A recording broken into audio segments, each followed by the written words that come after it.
உலகின் தலைசிறந்த மருத்துவர் சாமுவேல் வில்க்ஸ் அவர்களுடைய வாழ்க்கை வரலாறு தான் நம்ம இந்த வீடியோவில் பார்க்க போகிறோம்.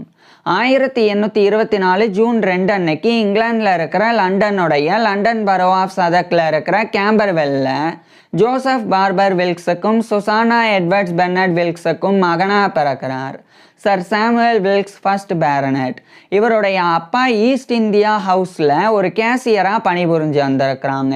இவருடைய குடும்பம் நல்ல நிலையில் வாழ்ந்து வந்திருக்கிறாங்க. சாமுவேல் வில்க்ஸ் குழந்தை பருவத்திலிருந்தே புதிய புதிய விஷயங்கள் தெரிஞ்சுக்கிறதுல ஆர்வம் காட்ட தொடங்கியிருந்தாங்க. இந்த நிலையில் 1828ஆம் ஆண்டு சாமுவேல் வில்க்ஸுக்கு வெறும் 4 வயது இருக்கும்போதே இவருடைய அப்பா இவரை படிக்க வைக்கிறதுக்காக அந்த கேம்பர்வெல்லையே இருக்கக்கூடிய ஒரு லோக்கல் ஸ்கூலில் இவரை சேர்த்துறாங்க. அது ஒரு ப்ரிப்பரட்டரி ஸ்கூலாக இருந்தது. அதாவது அந்த லோக்கல் ஸ்கூலில் 8th கிரேட் வரைக்கும் படிக்கிறதுக்கு உண்டான ஃபெசிலிட்டிஸ் இருந்தது. ஸோ அங்கே சேர்ந்து சாமுவேல் வில்க்ஸ் இவருடைய ஆரம்ப கல்வியை படிக்க ஆரம்பிச்சிருந்தாங்க. ஆரம்ப கல்வியின் போதிலிருந்தே பள்ளி பாடங்களை ரொம்ப நல்லா படிக்கக்கூடிய ஒரு சிறந்த மாணவனாக சாமுவேல் வில்க்ஸ் இருந்து வந்தாங்க. இதுக்கப்புறம் 1833ஆம் ஆண்டு இவருடைய 9 வயதில் சாமுவேல் வில்க்ஸ் இவருடைய ஆரம்ப கல்வியை முடிச்சிடுறாங்க.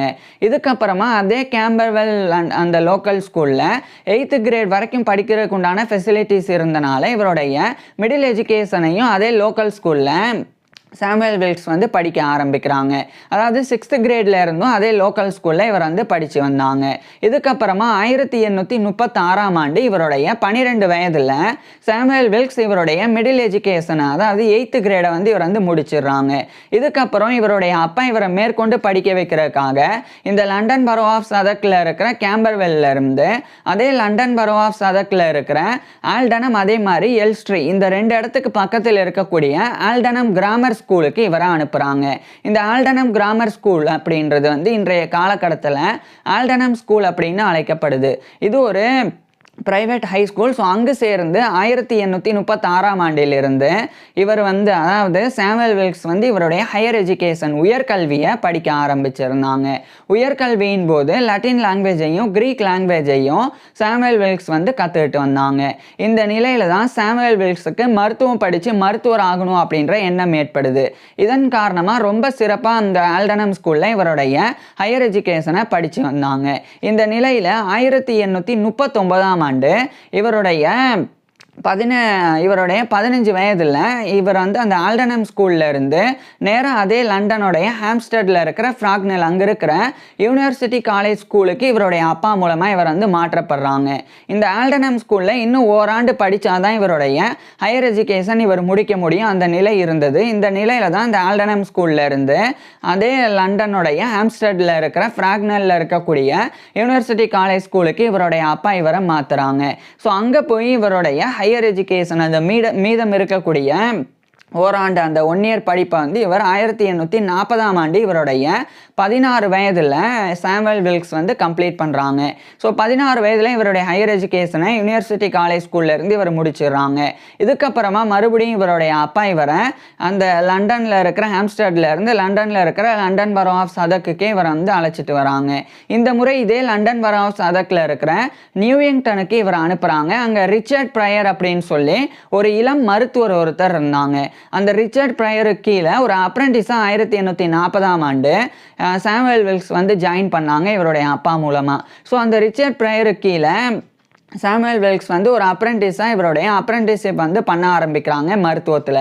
ஸோ இந்த ரிச்சர்ட் ப்ரையர் அப்படின்ற மருத்துவர் தான் சாமுவேல் வில்க்ஸுக்கு மருத்துவ சிகிச்சை கொடுக்கறது சம்மந்தப்பட்ட விஷயங்களை கற்பித்து வந்தாங்க. மேலும் மெடிக்கல் இன்ஸ்ட்ரக்ஷன்ஸும் இவருக்கு வந்து கொடுத்து வந்தாங்க. இதுக்கப்புறமா அவரே இவரை வந்து அந்த லண்டனில் இருக்கிற லண்டன் பரோ ஆஃப் சதக்லேயே இருக்கக்கூடிய கைஸ் ஹாஸ்பிட்டல் மெடிக்கல் ஸ்கூல் அங்கே ஜாயின் பண்ணி படிக்க சொல்லி இவருக்கு வந்து அட்வைஸ் கொடுக்குறாங்க. இந்த நிலையில தான் 1842ஆம் ஆண்டு இவருடைய 18 வயதில் சாமுவேல் வில்க்ஸ் இவருடைய கல்வியை வந்து முடிக்கிறாங்க. அந்த அப்ரெண்டிஸ்ஷிப்பை வந்து ரிச்சர்ட் ப்ரையர்ட்ட இருந்து முடிச்சிடுறாங்க. அதுக்கப்புறம் அவருடைய அறிவுரையின் பேரில் இவர் வந்து இவருடைய அப்பா மூலமாக அந்த லண்டன் பரோ ஆஃப் சதக்லேயே இருக்கக்கூடிய கைஸ் ஹாஸ்பிட்டல் மெடிக்கல் ஸ்கூலில் ஜாயின் பண்ணி மெடிக்கல் லெக்சர்ஸ்லாம் அட்டன் பண்ண ஆரம்பிக்கிறாங்க. அதாவது கைஸ் ஹாஸ்பிட்டல் அப்படின்னு ஒரு மருத்துவமனை இருக்குது. அந்த கைஸ் ஹாஸ்பிட்டல் வந்து நேஷனல் ஹெல்த் சர்வீஸ் ஹாஸ்பிட்டல். அந்த கைஸ் ஹாஸ்பிட்டலோடைய கேம்பஸில் ஒரு மெடிக்கல் ஸ்கூல் இருக்குது. அதுதான் கைஸ் ஹாஸ்பிட்டல் மெடிக்கல் ஸ்கூல் அப்படின்றது. அங்கே தான் இவர் ஜாயின் பண்ணி மருத்துவம் படிக்க ஆரம்பிச்சிருந்தாங்க. குறிப்பாக ஆரம்பத்தில் நிறைய மெடிக்கல் லெக்சர்ஸ் மருத்துவ விரிவுரைகளை இவர் வந்து சாமுவேல் வில்க்ஸ் வந்து அட்டன் பண்ணி வந்தாங்க. அதுக்கப்புறம் 1843 காலகட்டத்திலிருந்து இவருடைய 19 வயதிலிருந்து தான் அந்த கைஸ் ஹாஸ்பிட்டல் மெடிக்கல் ஸ்கூலில் இவர் வந்து ப்ராப்பராக மெடிசன் படிக்க ஆரம்பிச்சிருந்தாங்க. குறிப்பாக எம்பிசிஹெச்பி படிக்க ஆரம்பிச்சிருந்தாங்க. எம்பிசிஹெச்பி அப்படின்னா மெடிசனே பேக்லோரேஸ் சர்ஜரி அப்படின்னு லட்டினில் எக்ஸ்பான்ஷன். இதுவே வந்து இங்கிலீஷில் MBBS, bachelor of medicine and bachelor of surgery. இதை தான் சாமுவேல் வில்க்ஸ் வந்து அந்த கைஸ் ஹாஸ்பிட்டல் மெடிக்கல் ஸ்கூலில் படிக்க ஆரம்பிச்சிருந்தாங்க. கைஸ் ஹாஸ்பிட்டல் மெடிக்கல் ஸ்கூலில் படித்தா யூனிவர்சிட்டி ஆஃப் லண்டனில் இருந்து டிகிரி வழங்கப்படும். ஸோ இவர் வந்து கைஸ் ஹாஸ்பிட்டல் மெடிக்கல் ஸ்கூலில் எம்பிபிஎஸ் படித்து வந்தாங்க. மருத்துவ கல்வியின் போது மருத்துவ பாடத்திட்டங்களாக தான் மெடிக்கல் கரிக்குலமாக சாமுவேல் வில்க்ஸ் வந்து அனாட்டமி உடற்கூறியல், அதுக்கப்புறம் கிளினிக்கல் மெடிசன் மருத்துவம், மெட்டீரியா மெடிக்கா மருந்துகளினுடைய பண்புகள் குறித்து படிக்கிறது, ஃபிசியாலஜி உடலியல், சர்ஜரி அறுவை சிகிச்சை, பெத்தாலஜி நோயியல் அப்படின்னு இது போன்ற பாடங்களை மிகவும் ஆர்வத்தோட சாமுவேல் வில்க்ஸ் வந்து படித்து வந்தாங்க. இதில் பர்டிகுலராக பெத்தாலஜி நோயியலில் தான் இவர் அதிக ஈடுபாடு காட்டினாங்க. அதே மாதிரி அனாட்டமி உடற்கூறியல்லையும் இவர் அதிக ஈடுபாடு காட்டினாங்க. பெத்தாலஜி நோயியல் அப்படின்றது நோய் கிருமிகள், அந்த நோய் கிருமிகள் ஏற்படுத்தக்கூடிய நோயின் பாதிப்புகள், அந்த நோய் பாதிப்புகளினால் உடல் திசுக்களில் ஏற்படக்கூடிய தன்மைகள், இது குறித்தெல்லாம் படிக்கிறது தான் இந்த பெத்தாலஜி நோயியல் அப்படின்றது. அதே சமயம் அனாட்டமி உடற்கூறியல் அப்படின்றது உடல் உறுப்புகள், திசுக்கள், எலும்புகள் அவைகளினுடைய ஸ்ட்ரக்சர் கட்டமைப்பு குறித்து படிக்கிறது தான் அனாட்டமி. அதாவது நம்மளுடைய உடல்ல இருதயம் எங்கே அமைஞ்சிருக்கு, அந்த இருதயத்தினுடைய வடிவம் என்ன, நம்மளுடைய உடல் திசுக்களினுடைய தன்மை என்ன, உடல் எலும்புகள் எவ்வாறு வடிவமைஞ்சிருக்கு அப்படின்னு இது மாதிரி உடல் உறுப்புகள், திசுக்கள், எலும்புகள் அவைகளினுடைய ஸ்ட்ரக்சர் கட்டமைப்பு குறித்து படிக்கிறது தான் அனாட்டமி உடற்கூறியல் அப்படின்றது. ஸோ பெத்தாலஜி, அனாட்டமி இந்த 2 பாடங்களில் அதிக ஆர்வமும் கூடுதல் கவனமும் சாமுவேல் வில்க்ஸ் வந்து செலுத்தி வந்தாங்க.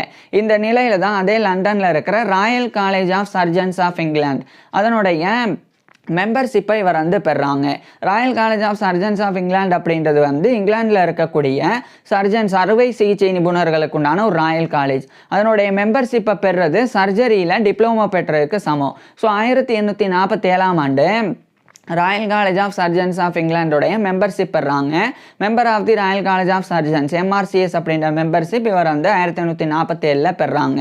அதே ஆண்டு ஒர்சிஃபல் சொசைட்டி ஆஃப் அபாத்தகேரிஸ், இது வந்து மருந்து தயாரிப்பாளர்களுக்கு உண்டான ஒரு சொசைட்டி, அதுவும் லண்டனில் இருக்கு. அதனுடைய லைசன்ஸை இவர் வந்து பெறாங்க. So licentiate of the society of apothecaries LSA அப்படின்ற லைசன்ஸையும் அதே 1847 சாமுவேல் வில்க்ஸ் பெறாங்க.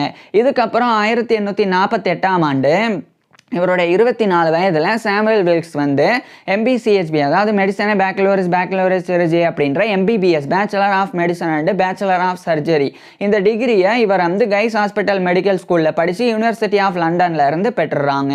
இதுக்கப்புறமா அதே கைஸ் ஹாஸ்பிட்டல் மெடிக்கல் ஸ்கூலில் டாக்டர் ஆஃப் மெடிசனில் போஸ்ட் கிராஜுவேட் ஆன MD degree doctor of medicine அதை வந்து சாமுவேல் வில்க்ஸ் படிக்க ஆரம்பிக்கிறாங்க. இதே காலகட்டத்தில் இப்போ வந்து சாமுவேல் வில்க்ஸ் வந்து என்னதான் எம்பிசிஹெச்பி அந்த எம்பிபிஎஸ் முடிச்சிட்டாலும் இவர் ஒரு மருத்துவராக நோயாளிகளுக்கு சிகிச்சையெல்லாம் கொடுக்க முடியாது. அதுக்கு முன்னாடி சாமுவேல் வில்க்ஸ் வந்து ஒரு மருத்துவமனையில் சேர்ந்து அங்கே இருக்கக்கூடிய தேர்ந்த மருத்துவர்கள் நோயாளிகளுக்கு சிகிச்சை கொடுக்கறத பார்த்து பயிற்சி பெறணும். அதுக்கப்புறமா அந்த தேர்ந்த மருத்துவர்களினுடைய மேற்பார்வையின் கீழே சாமுவேல் வில்க்ஸ் வந்து நோயாளிகளுக்கு சிகிச்சை கொடுக்கணும். இதெல்லாம் சரியாக செஞ்சால் தான் சாமுவேல் வில்க்ஸ் வந்து ஒரு மருத்துவராக தகுதி பெற முடியும். இதுக்காக இவர் வந்து அந்த கைஸ் ஹாஸ்பிட்டல் மெடிக்கல் ஸ்கூல் அமைஞ்சிருக்கிற அந்த கேம்பஸுக்கு சொந்தமான கைஸ் ஹாஸ்பிட்டல் அங்கே இவர் ஜாயின் பண்ணி ஒரு ஹவுஸ் ஃபிசிஷியனாக மெடிக்கல் ட்ரைனிங்கையும் எடுத்துக்க ஆரம்பிச்சிருந்தாங்க.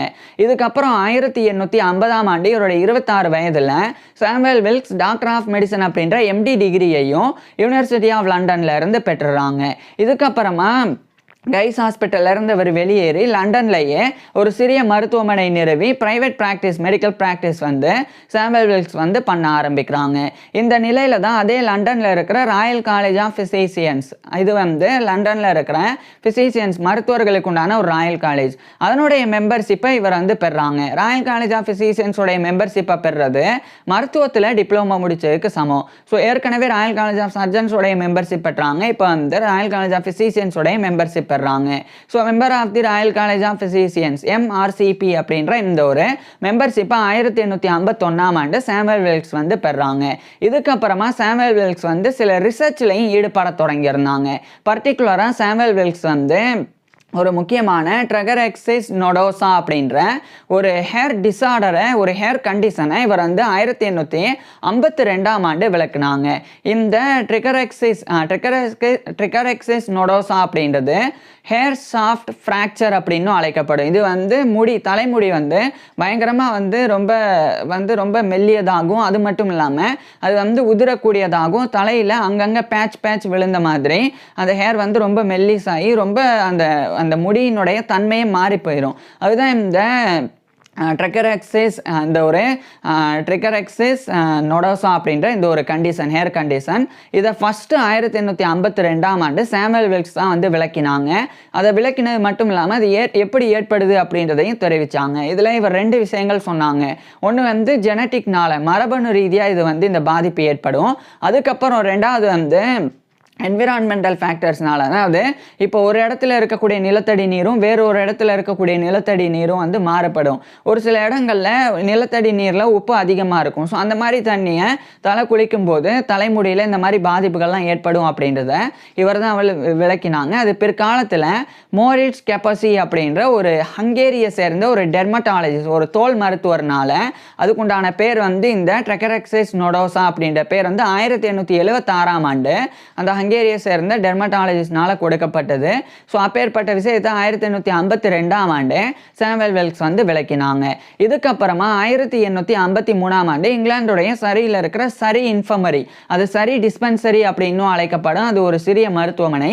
அங்கே ஒரு ஃபிசிஷியன், மருத்துவர் அப்படின்ற பதவி 1853ஆம் ஆண்டு சாமுவல் வில்க்ஸுக்கு வந்து கிடைச்சது. ஸோ சாமுவல் வில்க்ஸ் வந்து அதனுடைய ஒரு மருத்துவராக அந்த சரி இன்ஃபர்மரியில் இவர் வந்து ஒர்க் பண்ண ஆரம்பிக்கிறாங்க.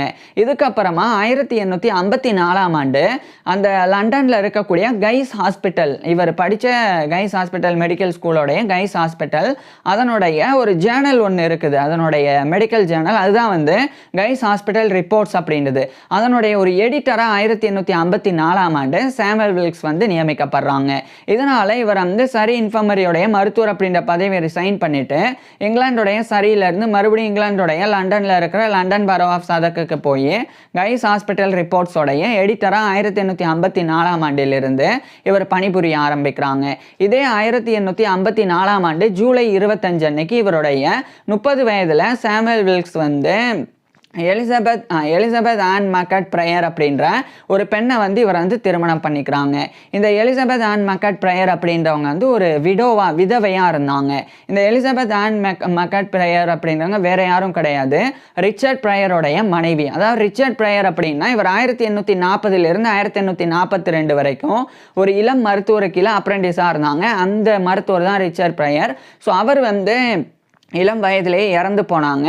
ஸோ இவர் வந்து அப்ரெண்டிஸாக அந்த ரிச்சர்ட் பிரயருக்கு கீழே அந்த மருத்துவ பயிற்சியை எடுத்துக்கும் போது அந்த ரிச்சர்ட் பிரயரும் வந்து ரொம்ப ஒரு இளமையான ஒரு நபர் தான். அதனால் அப்போ அவருக்கெல்லாம் திருமணம் ஆகலை.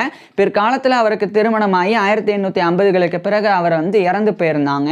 ஸோ அவருடைய அந்த விடோவான அந்த எலிசபெத் ஆன் மக்கட் பிரயரை தான் 1854 ஜூலை 25 அன்னைக்கு இவர் வந்து இவருடைய 30 வயதில் சாமுவல் வில்க்ஸ் வந்து திருமணம் பண்ணி அவங்களுக்கு வாழ்க்கையை கொடுக்குறாங்க. இதுக்கப்புறம் சாமுவல் வில்க்ஸுக்கும் இவருடைய மனைவியான அந்த எலிசபெத் ஆன் மக்கட் பிரயர் வில்க்ஸ், இவங்க 2 பேருக்கும் குழந்தைகள் எதுவும் பிறக்கலை. இருந்தாலும் இவங்களுடைய திருமண வாழ்க்கை ரொம்பவும் மகிழ்ச்சியானதாக இருந்தது. இது சாமுவல் வில்க்ஸோடைய பர்சனல் லைஃப், தனிப்பட்ட வாழ்க்கையாக இருந்தது. இது ஒரு பக்கம் இருக்கு. 1855 காலகட்டத்திலெல்லாம் இவர் வந்து கைஸ் ஹாஸ்பிட்டல் மெடிக்கல் ஸ்கூலில் ஒரு டெமான்ஸ்ட்ரேட்டர் ஆஃப் மோர்பிட் அனாட்டமியாக நியமிக்கப்படுறாங்க. மோர்பிட் அனாட்டமி, இப்போ உடற்கூறியல் அப்படின்ற நான் ஏற்கனவே சொன்னேன். அனாட்டமி அப்படின்னா உடல் உறுப்புகள், திசுக்கள், எலும்புகளினுடைய கட்டமைப்பு குறித்து படிக்கிறது அப்படின்னு.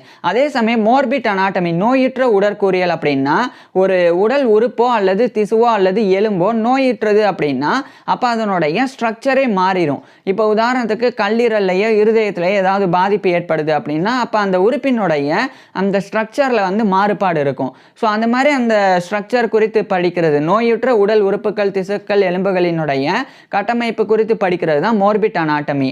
அதை டெமான்ஸ்ட்ரேட் பண்ணக்கூடிய ஒரு டெமான்ஸ்ட்ரேட்டர் அப்படின்ற பதவியில் தான் சாமுவல் வில்க்ஸ் இருந்தாங்க. டெமான்ஸ்ட்ரேட்டர் அப்படின்ற பதவி என்னன்னா நேரடியாக மெடிக்கல் இன்ஸ்ட்ருமெண்ட்ஸ் டிவைசஸ்லாம் பயன்படுத்தி விலங்குகள் அல்லது மற்ற சடலங்களை டைசெக்ட் பண்ணி நேரடியாக உடல் உறுப்புகள் திசுக்கள் எலும்புகளை அதனுடைய நோயற்ற தன்மையை டெமான்ஸ்ட்ரேட் பண்ணக்கூடிய பொறுப்பு தான் demonstrator of morbid anatomy. So இந்த பொறுப்பில் தான் சாமுவேல் வில்க்ஸ் வந்து பணியாற்ற தொடங்கியிருந்தாங்க. இதுக்கப்புறம் 1856ஆம் ஆண்டு ராயல் காலேஜ் ஆஃப் ஃபிசிசியன்ஸ் அதனுடைய மெம்பர் 1851 தேர்ந்தெடுக்கப்பட்டாங்க. இப்போ அதனுடைய ஃபெல்லோவாகவும் தேர்ந்தெடுக்கப்படுறாங்க. So fellow of the royal college of physicians FRCP அப்படின்ற இந்த ஒரு ஃபெல்லோஷிப்பை இந்த ஒரு பட்டத்தை கௌரவத்தை 1856ஆம் ஆண்டு இவருடைய 32 வயதில் சாமுவேல் வில்க்ஸ் பெறாங்க. அதே 1856ஆம் ஆண்டு தான் சாமுவேல் வில்க்ஸ் வந்து கைஸ் ஹாஸ்பிட்டலுடைய ஒரு அசிஸ்டன்ட் ஃபிசிஷியன் உதவி மருத்துவராக தேர்ந்தெடுக்கப்படுறாங்க. மேலும் கைஸ் ஹாஸ்பிட்டல் மியூசியத்துடைய ஒரு கியூரேட்டராகவும் நியமிக்கப்படுறாங்க. ஸோ ஆல்ரெடி இவர் வந்து கைஸ் ஹாஸ்பிட்டல் ரிப்போர்ட்ஸோடைய எடிட்டர், அடுத்து கைஸ் ஹாஸ்பிட்டல் மெடிக்கல் ஸ்கூலோடைய டெமான்ஸ்ட்ரேட் ஆஃப் மோர்பிட் அனாட்டமி, இப்போ வந்து கைஸ் ஹாஸ்பிட்டலோடைய ஒரு அசிஸ்டன்ட் ஃபிசிஷியன் உதவி மருத்துவர், அதே கைஸ் ஹாஸ்பிட்டல் மியூசியத்தோடைய ஒரு கியூரேட்டர் அப்படின்னு இவ்வளோ பொறுப்புகளை இவர் வந்து வகித்து வந்தாங்க. இந்த நிலையில தான் 1857ஆம் ஆண்டு சாமுவேல் வில்க்ஸ் வந்து அப்பர் ஏர்வேஸில் ஏற்படக்கூடிய ஒரு கண்டிஷனை இவர் வந்து விளக்கினாங்க. அதுதான் வந்து ட்ராக்கியோ பிரான்ஜோபதியோ ஆஸ்டியோ கான்ட்ரோபிளாஸ்டிகா அப்படின்றது. இது வந்து சாட்டா டிஓ அப்படின்னு அழைக்கப்படும். இது ஒரு ரேரான கண்டிஷன்.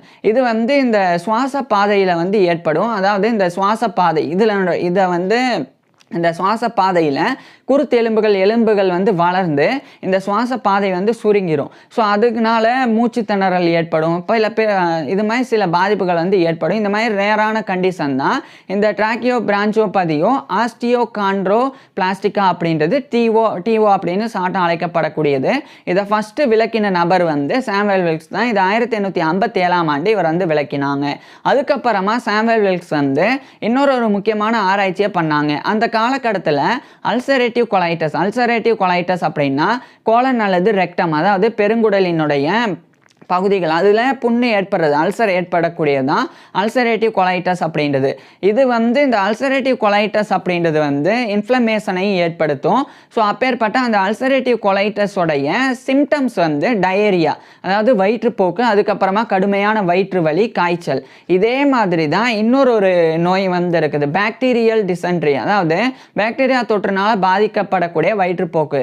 அதனுடைய அந்த வயிற்றுப்போக்கு அந்த அறிகுறியும் அல்சரேட்டிவ் இந்த ரெண்டுக்குண்டான அறிகுறி வந்து ஓரளவுக்கு ஒரே மாதிரி இருக்கும். அதனால இது ரெண்டுமே ஒன்று தான் அப்படின்னு அந்த காலகட்டத்தில் அறியப்பட்டது. ஆனால் 42 வயது மதிக்கத்தக்க ஒரு பெண் வந்து இந்த ஒரு அல்சரேட்டிவ் கொலைட்டஸ்னால பாதிக்கப்பட்டு வயிற்றுப்போக்கு காய்ச்சல் காரணமாக சில மாதங்கள் பாதிக்கப்பட்டு அவங்க வந்து இறந்துருந்தாங்க. அவங்கள வந்து அட்டாப்சி, அதாவது பிரேத பரிசோதனை வந்து 1859ஆம் ஆண்டு சாமுவேல் வில்க்ஸ் தான் பண்ணாங்க. ஸோ அப்படி பண்ணதுக்கு அப்புறமாவே சாமுவேல் வில்க்ஸ் வந்து அல்சரேட்டிவ் கொலைட்டஸ் அப்படின்னு செப்பரேட்டாகவே ஒரு அல்சர் வந்து இருக்குது அப்படின்றத இவர் தான் வந்து ரெகக்னைஸ் பண்ணி ஐடென்டிஃபை பண்ணது, அடையாளம் கண்டது வந்து இவர் தான். ஸோ அல்சரேட்டிவ் கொலைட்டஸ் அடையாளம் கண்ட முதல் நபர் அப்படின்ற அந்த பெருமையை 1859ஆம் ஆண்டு சாமுவேல் வில்க்ஸ் வந்து பெறாங்க. இதுக்கப்புறம் 1860 காலகட்டத்தில் தாமஸ் ஆடிசன் அப்படின்ற ஒரு மருத்துவர் இறந்து போறாங்க. தாமஸ் ஆடிசன் அப்படின்றவர் வந்து ஆடிசன்ஸ் டிசீஸ் அப்படின்ற ஒரு நோயை விளக்கினவர். ஸோ அவர் இறந்து போன பிறகு அவருடைய ஆடிசன்ஸ் டிசீஸ் அது வந்து அவர் விளக்கினது சரிதானா அப்படின்னு கன்ஃபார்ம் பண்ணுற முயற்சியில் சாமுவேல் வில்க்ஸ் வந்து இந்த காலகட்டத்தில் ஈடுபட்டு வந்தாங்க. இதுக்கப்புறம் 1863 காலகட்டத்தில் சாமுவேல் வில்க்ஸ் வந்து இன்னும் சில பொறுப்புகள் எல்லாம் நியமிக்கப்பட்டாங்க. குறிப்பாக டெமான்ஸ்ட்ரேட்டர் ஆஃப் மோர்பிட் அனாட்டமி அந்த பதவியிலிருந்து இவர் ஒரு லெக்சரர் ஆன் பெத்தாலஜி, அதாவது நோயியல்ல விரிவுரையாளர் அப்படின்ற பதவியை கைஸ் ஹாஸ்பிட்டல் மெடிக்கல் ஸ்கூலில் சாமுவேல் வில்க்ஸ் வந்து பெற்றாங்க. இதுக்கப்புறமா சாமுவேல் வில்க்ஸ் வந்து இது போன்ற நிறைய ரிசர்ச்சில் இவர் வந்து தொடர்ந்து ஈடுபட்டு வந்தாங்க. இந்த நிலையில் 1865ஆம் ஆண்டு சாமுவேல் வில்க்ஸ் வந்து தாமஸ் ஆடிசன் அவருடைய ஆடிசன்ஸ் டிசீஸை கன்ஃபார்ம் பண்ணாங்க. இது மட்டும் இல்லாமல் தாமஸ் ஹாட்ச்கின் அப்படின்னு ஒரு மருத்துவர், அவர் வந்து ஹாட்ச்கின் லிம்போமா அப்படின்னு இன்னொரு டிசீஸையும் அவர் வந்து கண்டறிஞ்சிருந்தாங்க, அதையும் கன்ஃபார்ம் பண்ணாங்க. அதுக்கப்புறம் ரிச்சர்ட் பிரைட் அப்படின்னு ஒரு மருத்துவர், அவருடைய ஒரு கிட்னி டிசீஸுக்கு பிரைட்ஸ் டிசீஸ் அப்படின்னு பேர், அது வந்து ரிச்சர்ட் பிரைட் தான் கண்டறிஞ்சாங்க. ஸோ அந்த பிரைட்ஸ் டிசீஸையும் இந்த காலகட்டத்தில் இவர் வந்து சாமுவேல் வில்க்ஸ் வந்து கன்ஃபார்ம் பண்ணி வந்தாங்க. இதுக்கிடையில் 1866ஆம் ஆண்டு யூனிவர்சிட்டி ஆஃப் லண்டன் அதனுடைய ஒரு எக்ஸாமினர் இன் மெடிசன் அந்த பொறுப்பில் சாமுவேல் வில்க்ஸ் வந்து நியமிக்கப்படுறாங்க. அதுக்கப்புறம் 1867ஆம் ஆண்டு சாமுவேல் வில்க்ஸ் வந்து கைஸ் ஹாஸ்பிட்டலோடைய அசிஸ்டன்ட் ஃபிசிஷியன் உதவி மருத்துவர் அப்படின்ற பொறுப்பிலிருந்து ஒரு முழு மருத்துவராக ஒரு ஃபுல் ஃபிசிஷியனாக பதவி உயர்வை பெறாங்க. ஆனால் இந்த காலகட்டத்தில் கைஸ் ஹாஸ்பிட்டல் மியூசியத்தோடைய அந்த ஒரு மியூசியத்தோடைய கியூரேட்டர் அப்படின்ற பதவியையும் கைஸ் ஹாஸ்பிட்டல் ரிப்போர்ட்ஸோடைய எடிட்டர் அப்படின்ற பதவியையும் ரிசைன் பண்ணியிருந்தாங்க. ஸோ முழுமையாக 1867ஆம் ஆண்டிலிருந்து கைஸ் ஹாஸ்பிட்டலோடைய ஒரு ஃபுல் ஃபிசிஷியனை இவர் பணியாற்ற தொடங்கினாங்க. அதுக்கப்புறமா 1868ஆம் ஆண்டு அந்த ராயல் காலேஜ் ஆஃப் சர்ஜன்ஸ் அதனுடைய ஒரு எக்ஸாமினர் இன் மெடிசனாக இவர் வந்து தேர்ந்தெடுக்கப்பட்டாங்க. அதுக்கப்புறம் லெக்சர்ஸ் ஆன் பெத்தலாஜிக்கல் அனாட்டமி அப்படின்னு ஒரு ரிசர்ச் பேப்பர் இதை வந்து 1869ஆம் ஆண்டு சாமுவேல் வில்க்ஸ் வந்து எழுதி வெளியிட்டாங்க. அதை தொடர்ந்து 1870ஆம் ஆண்டு இங்கிலாந்துடைய லண்டனில் இருக்கிற ராயல் சொசைட்டி அதனுடைய ஒரு ஃபெல்லோவாக இவர் வந்து தேர்ந்தெடுக்கப்பட்டாங்க. So fellow of the Royal society RS அப்படின்ற இந்த ஒரு பட்டத்தை கௌரவத்தை 1870ஆம் ஆண்டு சாமுவேல் வில்க்ஸ் வந்து பெறாங்க. அதுக்கப்புறம் அதே 1870ஆம் ஆண்டு யூனிவர்சிட்டி ஆஃப் லண்டனுடைய அந்த எக்ஸாமினர் இன் மெடிசன் அப்படின்ற பதவியிலிருந்து மட்டும் இவர் வந்து ரிசைன் பண்ணுறாங்க. அதுக்கப்புறம் 1871 காலகட்டத்திலலாம் நான் சொன்ன தாமஸ் ஆடிசன், தாமஸ் ஆஸ்கின்ஸ், அதே மாதிரி ரிச்சர்ட் பிரைட் அவங்களுடைய டிசீசஸை கன்ஃபார்ம் பண்ணக்கூடிய முயற்சியில் தொடர்ந்து ஈடுபட்டு வந்தாங்க. இதுக்கு முன்னாடி ஒரு விஷயம் 1868ஆம் ஆண்டு characteristic mental symptoms on alcoholic paraplegia அப்படின்னு சொல்லி ஒரு கண்டிஷனை 1868ஆம் ஆண்டு சாமுவேல் வில்க்ஸ் தான் வந்து ஃபஸ்ட்டாக வந்து விலக்கி அதை வந்து வெளியிட்டிருந்தாங்க. அது வந்து பிற்காலகட்டத்தில் வந்து கோர்சிஸ்காஃப் சிண்ட்ரோம் அப்படின்னு வந்து அழைக்கப்படுது. இந்த ஒரு சிண்ட்ரோம் வந்து ஒரு சென்ட்ரல் நர்வஸ் சிஸ்டம் மைய நரம்பு மண்டலத்தை பாதிக்கக்கூடிய இந்த ஒரு பிரச்சனை தான். அது 1868 இவர் வந்து விளக்கியிருந்தாங்க, நான் சொல்ல தவறிட்டேன். ஸோ அதுக்கப்புறம் தான் 1869 லெக்சர்ஸ் ஆன் பெத்தலாஜிக்கல் அனாட்டமி அப்படின்ற ஒருக்கு 1870 fellow of the Royal Society. So இப்பேற்பட்ட பொறுப்புகள். இதுக்கப்புறம் 1870 காலகட்டத்தில் தொடர்ச்சியாக சாமுவேல் வில்க்ஸ் வந்து இது மாதிரி இன்னும் நிறைய டிசீசஸ் குறித்த ரிசர்ச்சில் ஈடுபட்டாங்க. நரம்பு சார்ந்த பிரச்சனைகள் குறித்த ஆராய்ச்சியை இவர் மேற்கொண்டு வந்தாங்க. இந்த நிலையில தான் சில குறிப்பிட்ட வகையான காய்ச்சல்கள் குறித்தும் அதே மாதிரி மார்பக பகுதி சுற்றி இருதய பகுதியிலலாம் ஏற்படக்கூடிய நோய்கள் குறித்து இவர் வந்து ஒரு விரிவுரை எழுதினாங்க. அதை lectures on the specific fevers and on the diseases of the chest அப்படின்னு சொல்லி 1874ஆம் ஆண்டு இவர் வந்து அதை வெளியிட்டாங்க. அதாவது 1874ஆம் ஆண்டு சாமுவேல் வில்க்ஸ் வந்து lectures on the specific fevers and on diseases of the chest அப்படின்ற ஒருக்கு இது 1874 இவர் வெளியிட்டாங்க. அதுக்கப்புறம் 1875ஆம் ஆண்டு அந்த ஒரு ராயல் காலேஜ் ஆஃப் சர்ஜன்ஸ் அதனுடைய எக்ஸாமினர் இன் மெடிசன் அப்படின்ற பதவியிலிருந்து இவர் வந்து விலகினாங்க. இதுக்கப்புறமா சாமுவேல் வில்க்ஸ் வந்து மயஸ்தீனியா கிராவிஸ் அப்படின்னு ஒரு முக்கியமான ஒரு டிசார்டர். இது வந்து ஆட்டோ இம்யூன் டிசீஸ், அதாவது கிரானிக் ஆட்டோ இம்யூன் டிசீஸ் தான் இந்த ஒரு மயஸ்தீனியா கிராவிஸ் அப்படின்றது. இது என்ன அப்படின்னா நம்மளுடைய நரம்புகள் வந்து நம்மளுடைய இந்த தசை சுருக்கம், நம்மளுடைய இந்த ஆர்ம்ஸில் இருக்கிற அதே மாதிரி கால்களில் இருக்கக்கூடிய முகத்தில் இருக்கக்கூடிய தசைகள்லாம் நம்ம சுருக்கிறோம், நம்மளால் முடிஞ்ச அளவுக்கு நம்ம வந்து அதை சுருக்கவும் விரிக்கவும் செய்கிறோம் அப்படின்னா அதுக்கு வந்து நரம்பு வந்து அந்த தசையோட கம்யூனிகேட் பண்ணுறது தான் காரணம். ஸோ அப்படி அந்த நரம்பு அந்த தசையோட கம்யூனிகேட் பண்ணக்கூடிய அந்த கம்யூனிகேஷனை அட்டாக் பண்ணும். நம்மளுடைய நோய் எதிர்ப்பு சக்தியே வந்து நம்மளுடைய இம்யூன் சிஸ்டமே தெரியாமல் நம்மளுடைய அந்த ஓன் கம்யூனிகேஷன் அந்த ஒரு விஷயத்தை வந்து அட்டாக் பண்ணும். அப்படி அட்டாக் பண்ணுறதன் மூலமாக நரம்புகள்னால தசைகளோட கனெக்ஷனாக இருக்க முடியாது. அதனால் நம்மளுடைய தசைகளை சுருக்கணும் அப்படின்னு நினச்சாலும், அது குறிப்பாக வந்து கைகள் கால்கள் முகத்தில் இருக்கக்கூடிய தசைகளை சுருக்கணும் அப்படின்னு நினச்சாலும் சுருக்க முடியாது. ஸோ அதாவது நம்மளுடைய இம்யூன் சிஸ்டம் வந்து நரம்புகள் வந்து தொடர்பு கொள்ளக்கூடிய அந்த தசைகளோட தொடர்பு கொள்ளக்கூடிய அந்த தொடர்பை வந்து தவறாக வந்து வேறு ஒரு ஃபாரின் பொருள் அப்படின்னு சொல்லி நினச்சி, ஃபாரின் சப்ஸ்டன்ஸ் அப்படின்னு நினச்சி அதை வந்து அட்டாக் பண்ணிடும். அப்படி அதனால் ஏற்படக்கூடிய அந்த தசை சுருக்க முடியாத பிரச்சனை ஏற்படக்கூடிய அந்த பிரச்சனை தான் மயஸ்தீனியா அப்படின்னு சொல்லி மயஸ்தீனியா கிராவிஸ் அப்படின்றது. இதை வந்து ஃபஸ்ட்டு பல்பர் டிசீஸ் அப்படின்னு சொல்லியும் பல்பர் சிண்ட்ரோம் அப்படின்னும் 1877ஆம் ஆண்டு சாமுவல் வில்க்ஸ் தான் வந்து அதை ஃபஸ்ட்டு நம்பராக இருந்து விளக்கினாங்க.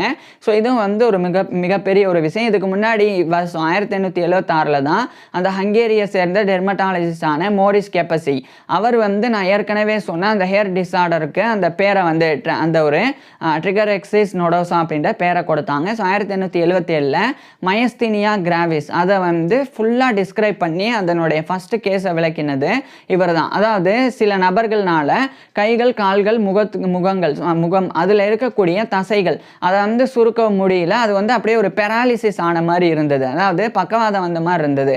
ஸோ அந்த ஃபர்ஸ்ட் கேஸை இவர் வந்து ரிசர்ச் பண்ணி அது வந்து எதனால் ஏற்படுதுன்னா நரம்புகள் வந்து தசைகளோட தொடர்பு கொள்ளக்கூடிய அந்த தொடர்பை நம்மளுடைய சொந்த இம்யூன் சிஸ்டமே தெரியாமல் வந்து அட்டாக் பண்ணி அதை அழிச்சிரும். அதனால் நரம்புகள்னால தசைகளை தொடர்பு கொள்ள முடியாது.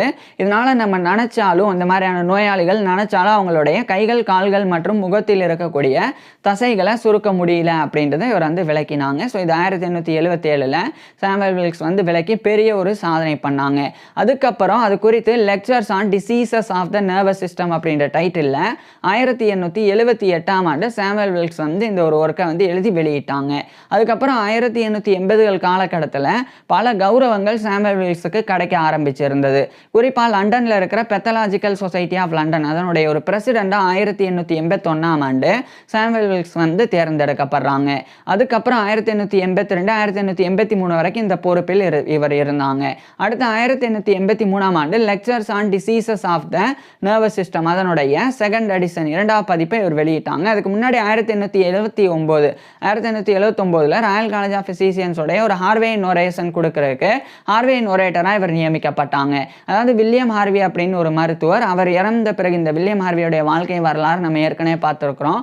அவர் இறந்த பிறகு அவரை கௌரவப்படுத்துறதுக்காக வில்லியம் ஹார்வியோடைய பேரில் ஹார்வே நோரேஷன் அப்படின்னு ஒரு மருத்துவ சொற்பொழிவானது ராயல் காலேஜ் ஆஃப் பிசிசியன்ஸால் நிறுவப்பட்டது. அது வருடம் வந்து நடத்தப்படும். தலை சிறந்த மருத்துவர்களில் ஒருத்தரை ராயல் காலேஜ் ஆஃப் பிசிசியன்ஸ் தேர்ந்தெடுத்து அதை வந்து அங்கு நடத்துவாங்க. ஸோ அது மாதிரி 1879ஆம் ஆண்டு ஹார்வே நோரேட்டராக இவர் தான் சாமுவல் வில்க்ஸ் தான் தேர்ந்தெடுக்கப்பட்டிருந்தாங்க. ஸோ அதுக்கப்புறம் தான் 1881ஆம் ஆண்டு பெத்தாலஜிக்கல் சொசைட்டி ஆஃப் லண்டனுடைய பிரசிடெண்டாக 1883 வரைக்கும் இருந்து 1883ஆம் ஆண்டு lectures on diseases of the nervous system அப்படின்ற ஒர்க்கை இவர் எழுதி வெளியிட்டாங்க. இதுக்கப்புறமா 1885ஆம் ஆண்டு இவருடைய 61 வயதில் சாமுவல் வில்க்ஸ் வந்து கைஸ் ஹாஸ்பிட்டலோடைய ஃபுல் ஃபிசிஷியன் அப்படின்ற பதவியிலிருந்து ரிட்டையர் ஆகி ஒரு கன்சல்டன்ட் ஃபிசிஷியன் ஒரு ஆலோசனை மருத்துவராக அதே கைஸ் ஹாஸ்பிட்டலில் 1885ஆம் ஆண்டிலிருந்து ஒர்க் பண்ண ஆரம்பிக்கிறாங்க. அதுக்கப்புறம் லெக்சரர் ஆன் மெடிசன் மருத்துவத்தில் விரிவுரையாளராகவும் கைஸ் ஹாஸ்பிட்டல் மெடிக்கல் ஸ்கூலில் இவர் பணிபுரிஞ்சு வந்தாங்க. பிறகு 1887ஆம் ஆண்டு நியூரலாஜிக்கல் சொசைட்டி ஆஃப் லண்டனில் இருக்க அதனுடைய ஒரு பிரசிடெண்டாக இவர் வந்து நியமிக்கப்படுறாங்க. மேலும் இவர் வந்து Senate of the University of London அதனுடைய ஒரு மெம்பராகவும் 1887ஆம் ஆண்டு சாமுவல் வில்க்ஸ் வந்து தேர்ந்தெடுக்கப்படுறாங்க. அதுக்கப்புறம் யூனிவர்சிட்டி ஆஃப் லண்டனை ரெப்ரசன்ட் பண்ணி ஜெனரல் மெடிக்கல் கவுன்சிலோடைய ஒரு மெம்பராகவும் 1887ஆம் ஆண்டு சாமுவல் வில்க்ஸ் வந்து நியமிக்கப்பட்டாங்க. இதுக்கப்புறமா சாமுவல் வில்க்ஸ் வந்து மனிதர்களுக்கும் அதே மாதிரி விலங்குகளுக்கும் உள்ள தொடர்பு குறித்து இவர் ஒரு ஒர்க்கை எழுதினாங்க. அது 1891ஆம் ஆண்டு சாமுவல் வில்க்ஸ் வந்து அதை 1890 காலகட்டத்தில் அந்த ரிலேஷன் குறித்து இவர் அந்த ஒர்க்ஸை வந்து வெளியிட்டாங்க. அதுக்கப்புறமா இவர் வந்து பெத்தாலஜி நோயியல் குறித்து ஒரு விரிவுரையை யூனிவர்சிட்டி ஆஃப் லண்டனில் 1891ஆம் ஆண்டு லெக்சர்ஸ் ஆன் பெத்தாலஜி அப்படின்னு கொடுத்தாங்க. அதுக்கப்புறம் ஜிடி பெட்னி அப்படின்னு சொல்லி ஒரு நபர் அவர் கூட சேர்ந்து a biographical history of Guy's hospital இது 1892ஆம் ஆண்டு சாமுவல் வில்க்ஸ் வந்து வெளியிட்டாங்க. அதே போல் இதே காலகட்டத்தில் இவர் வந்து historical notes of Bright's Addison's and Hodgkin's diseases அப்படின்னு சொல்லி ஒரு ஒர்க்கு இது வந்து அந்த Richard Bright Thomas Addison Thomas Hodgkin அந்த மருத்துவர்களினுடைய நோய்களுக்கு உண்டான கன்ஃபர்மேஷன் அதை வந்து இவர் வெளியிட்டாங்க. இது ஏற்கனவே 1877 கூட இவர் வெளியிட்டாங்க. அதை தான் 1892க்கு பிறகும் சாமுவல் வில்க்ஸ் வந்து வெளியிட்டாங்க. அதுக்கப்புறம் 1896ஆம் ஆண்டு சாமுவல் வில்க்ஸ் வந்து அந்த ஒரு ஒர்க்கில் ஜெனரல் மெடிக்கல் கவுன்சிலோடைய மெம்பர் அப்படின்ற பதவியிலிருந்து விலகுறாங்க. இந்த 1896ஆம் ஆண்டு தான் ராயல் காலேஜ் ஆஃப் ஃபிசிஷியன்ஸ் அதனுடைய ஒரு பிரசிடெண்டாக இவர் வந்து நியமிக்கப்பட்டு மிகப்பெரிய கௌரவத்தை பெற்றாங்க. ஆனால் இதை விட பெரிய கௌரவம் 1897ஆம் ஆண்டு அப்போதைய யுனைடெட் கிங்டமுடைய குயின் விக்டோரியா அவங்க மூலமாக இவர் வந்து அவங்களுடைய ஒரு ஃபிசிஷியன் எக்ஸ்ட்ராடினரியாக இவர் வந்து நியமிக்கப்பட்டாங்க. ஸோ இங்கிலாந்தில் குயின் விக்டோரியாவுக்கு மருத்துவம் சார்ந்த உதவி தேவைப்பட்டால் இவர் தான் ஃபிசிஷியன் எக்ஸ்ட்ராடினரியாக சாமுவல் வில்க்ஸ் தான் வந்து அவங்களுக்கு சிகிச்சை கொடுப்பாங்க 1897 காலகட்டத்தில் இருந்து. அதே காலகட்டத்தில் இவர் வந்து நைட் பேச்சுலர் பண்ணப்பட்டு பேரனன்சியையும் பெற்றாங்க. அதாவது சர்பட்டத்தையும் ஃபர்ஸ்ட் பேரனட் அப்படின்ற கௌரவத்தையும் 1897க்கு பிறகு இவர் பெற்றாங்க. ஸோ இதுக்கப்புறம் 1897க்கு பிறகிலிருந்து தான் சாமுவல் வில்க்ஸ் வந்து சர் சாமுவல் வில்க்ஸ் ஃபர்ஸ்ட் பேரனட் அப்படின்னு கௌரவத்தோடு அழைக்கப்பட ஆரம்பிச்சிருந்தாங்க. அதுக்கப்புறம் 1900ஆம் ஆண்டு இந்த காலகட்டத்தில் அந்த Senate of the University of London அதனுடைய மெம்பர் அப்படின்ற பதவியிலிருந்து இவர் வந்து விலகிறாங்க. இந்த காலகட்டத்திலெல்லாம் இவர் வந்து ஃபர்ஸ்ட் லண்டனில் இருக்கிற 11 செயின்ட் தாமஸ் ஸ்ட்ரீட்டில் வாழ்ந்தாங்க. அங்கேருந்து குரோவினர் ஸ்ட்ரீட் அங்கே வந்து இவர் போனாங்க, அதுவும் லண்டனில் இருக்குது. அதுக்கப்புறமா அதே லண்டனில் இருக்கிற ஹாம்ஸ்டடுக்கு 1901ஆம் ஆண்டு சாமுவல் வில்க்ஸ் வந்து போயிடுறாங்க. இந்த காலகட்டத்தில் தான் சாமுவல் வில்க்ஸ் வந்து முழுமையாக ரிட்டையர் ஆகி ஓய்வில் இருந்தாங்க. இந்த நிலையில் தான் சாமுவல் வில்க்ஸோடைய மனைவியான எலிசபெத் ஆன் மக்கட் ப்ரையர் வில்க்ஸ் அவங்க வந்து இறந்து போயிடுறாங்க. இது சாமுவல் வில்க்ஸோடைய பர்சனல் லைஃப்பில் இவருக்கு ஏற்பட்ட பெரிய ஒரு பாதிப்பாக இருந்தது. இதுக்கப்புறம் 1904ஆம் ஆண்டு சாமுவல் வில்க்ஸே வந்து நோய்வாய்ப்படுறாங்க. இதன் பிறகு அதிலிருந்து ஒரு சர்ஜரி பண்ண வேண்டிய நிலைமை ஏற்படுது, சர்ஜரிக்கும் உள்ளாகிறாங்க.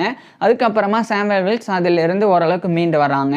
பிறகு 1907ஆம் ஆண்டு the relation of man to the animal world அப்படின்னு சொல்லி ஒரு புக்கு, இது 1907ஆம் ஆண்டு சாமுவல் வில்க்ஸ் எழுதி வெளியிட்டாங்க. இதே 1907ஆம் ஆண்டு மறுபடியும் இவருக்கு வந்து ஒரு அறுவை சிகிச்சை பண்ணணும் அப்படின்ற நிலை ஏற்படுது. ஸோ மறுபடியும் சாமுவல் வில்க்ஸ் வந்து இந்த மாதிரி நோய்வாய்ப்பட்டாங்க. ஆனாலும் கூட அதிலிருந்து மீண்டு வந்து தொடர்ச்சியாக அந்த லண்டனில் இருக்கிற ஹாம்ஸ்டர்டில் இவருடைய வீட்டில் தங்கியிருந்தாங்க. 1910களுக்கு பிறகும் கூட இவர் ரிசர்ச் பேப்பர்ஸ்லாம் எழுதாங்க. குறிப்பாக 1911ஆம் ஆண்டு கூட ஒரு நினைவு குறிப்பு, ஒரு மெம்வாரை வந்து சாமுவல் வில்க்ஸ் வந்து எழுதி வெளியிட்டாங்க. இப்பேற்பட்ட நபர் இதே 1911ஆம் ஆண்டு ஸ்ட்ரோக்னால் பாதிக்கப்பட்டு இவர் வந்து நவம்பர் 8 அன்னைக்கு, அதான் 1911 நவம்பர் 8 அன்னைக்கு இவருடைய 87 வயதில் சாமுவல் வில்க்ஸ் இறந்து போயிடுறாங்க. ஸோ 1911 நவம்பர் 8 அன்னைக்கு இவருடைய 87 வயதில் ஸ்ட்ரோக் பக்கவாதத்தினால் பாதிக்கப்பட்டு சாமுவல் வில்க்ஸ் வந்து இறந்து போயிடுறாங்க. இவர் இறந்து போனதுக்கப்புறமா இவரை கௌரவப்படுத்துறதுக்காக, இவர் மருத்துவத்தில் ஆற்றின பங்களிப்புக்கு இவரை கௌரவப்படுத்துறதுக்காக பெர்சி ரைலாண்ட் அப்படின்ற ஒரு ஓவியர், ஒரு பெயிண்டர், அவர் வந்து இவருடைய போர்ட்ரேட்டை உருவாக்கி இருந்தாங்க. அது வந்து இன்னைக்கு வரைக்கும் இங்கிலாந்துடைய லண்டனில் இருக்கிற ராயல் காலேஜ் ஆஃப் ஃபிசிஷியன்ஸ் அதனுடைய டைனிங் ரூமில் சாமுவல் வில்க்ஸோடைய போர்ட்ரேட் ஆனது வைக்கப்பட்டிருக்குது. ஸோ இது மட்டும் இல்லாமல் 1931ஆம் ஆண்டு இவர் இறந்து 20 ஆண்டுகளுக்கு பிறகு சர் ஆர்தர் ஃப்ரெடரிக் ஹஸ்ட் அப்படின்ற ஒரு மருத்துவர், அவர் ஒரு கேஸ்ட்ரோஎன்டராலஜிஸ்ட்டும் கூட, அவர் வந்து அல்சரேட்டிவ் கொலைட்டஸ் அப்படின்னு ஒன்று 1859ஆம் ஆண்டு சாமுவல் வில்க்ஸ் வந்து ரெகக்னைஸ் பண்ணி ஐடென்டிஃபை பண்ணதை 1931ஆம் ஆண்டு அவர் வந்து கன்ஃபார்ம் பண்ணாங்க. ஆமாம், இவ்வளோ ஆண்டுகளுக்கு முன்னாடி, அதாவது 1859ஆம் ஆண்டு சாமுவல் வில்க்ஸ் வந்து என்ன கண்டறிஞ்சு சொன்னாரோ அது வந்து முழுக்க உண்மை அப்படின்னு சொல்லி சர் ஆர்தர் ஃப்ரெடரிக் ஹஸ்ட் வந்து அதை 1931 கன்ஃபார்ம் பண்ணாங்க.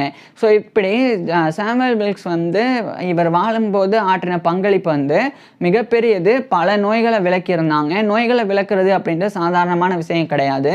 இதெல்லாம் நோய் இப்படிலாம் இருக்குது அப்படின்ற விளக்கினா தான் அதை எப்படி சிகிச்சை கொடுக்கணும் அப்படின்ற அந்த சிகிச்சை முறைக்கான ஆராய்ச்சியை நோக்கியே போக முடியும். ஸோ அதுக்கு அடித்தளமிட்டவர் வந்து சாமுவல் வில்க்ஸ் தான். ஸோ இப்பேற்பட்ட சாமுவல் வில்க்ஸ் பற்றி நீங்கள் என்ன நினைக்கிறீங்க அப்படின்றத கீழே கமெண்ட்ஸில் சொல்லுங்கள். உங்களுக்கு எந்த மாதிரியான டாபிக்ஸில் இந்த மாதிரியான வீடியோஸ் வேணும் அப்படின்றதையும் கீழே கமெண்ட்ஸில் சொல்லுங்கள். தேங்க்யூ.